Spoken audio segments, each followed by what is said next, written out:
So as promised, today we're taking a look at the first of many videos of painting the new Fender for my 4Runner. Before we get started with this video, I want to mention that I myself am not a professional painter, which is why I have my friend Gavin do it. He actually does have his license in vehicle paint, and while this series of videos isn't really going to show his best work, none of it was his fault, and let me explain why. I pretty much bought the cheapest paint possible for this Fender. I just went to O'Reilly's and was like, oh, this says Toyota green, let me pick that up. Oh, 10 bucks a can? Alright, that sounds great. And as we get farther and farther into the series, you'll see why you should never skimp on your paint. And the other reason was simply just because our paint booth was just my garage on sub-0 degree days with packing blankets on the floor and draped over the car that was in there so we didn't get paint everywhere. One last thing I want to mention before we start this video is the fact that the first few videos in this series are gonna be kind of formatted like this, with me doing a little bit of an intro and a voiceover throughout the video. And the reason for that is just because I wasn't thinking when I recorded these videos. Later on in this series, it does turn more into a vlog style type thing, which in my opinion is more interesting than what you're gonna see today. With that being said, let's go ahead and get started on the first episode of painting the Fender.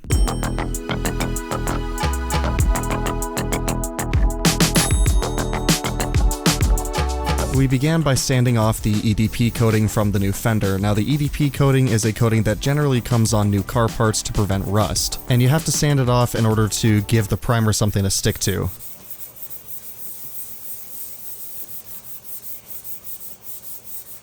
This is pretty much what it looked like once we were done with the sanding. Kinda just roughs up the surface again to give the primer something to stick to. And now we begin the process of spraying the primer onto the Fender. I don't really have too much to say about this, so I'm just gonna go ahead and let you guys listen to these glorious Rattle-Can noises.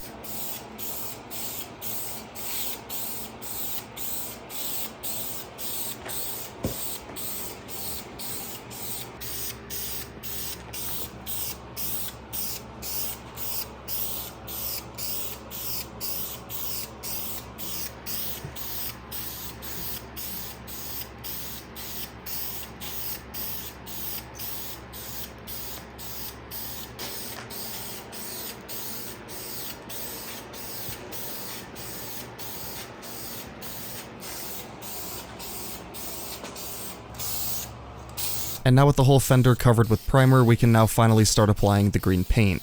Now the paint isn't going to be a perfect match to the rest of the 4Runner, and we'll get into why that is a little bit later, but again, I don't really have much to say about this process, so I'm just going to go ahead and let you guys again enjoy these glorious Rattle-Can sounds.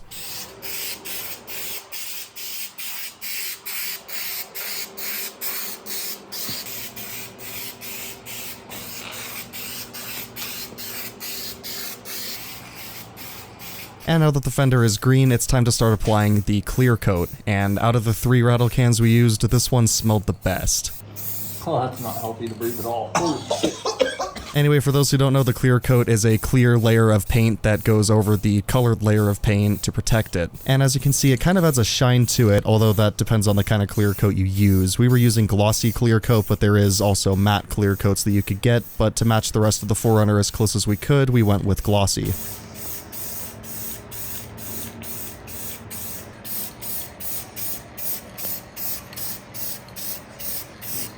And with the clear coat completed, the Fender actually looked pretty good. Oh, it looks so clean.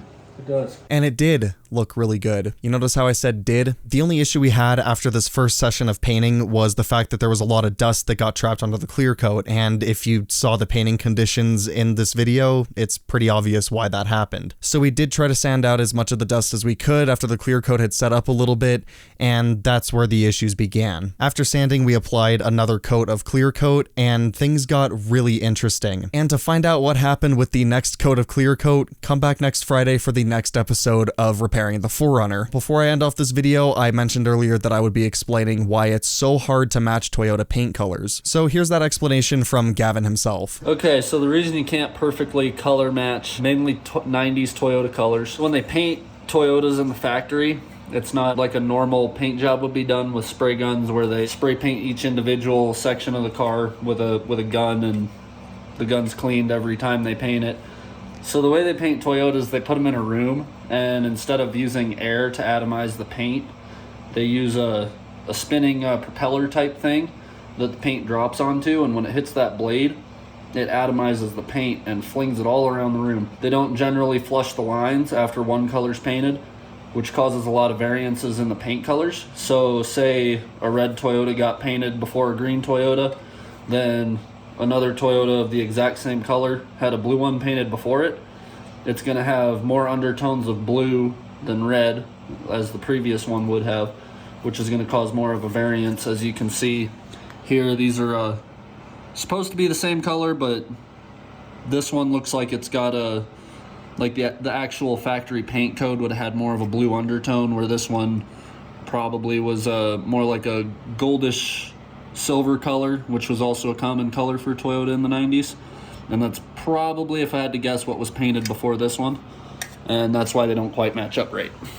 But yep. So there you go, guys. That is going to be it for the second episode in the 4Runner repair series and the first episode of this series that actually involves any kind of painting. As I said earlier, come back next Friday for the third episode in this 4Runner repair series, and we'll be getting into the really weird things that started happening to the paint on this Fender. But until then, guys, that is going to be it for this video. Hope you enjoyed it, and as always, thank you for watching.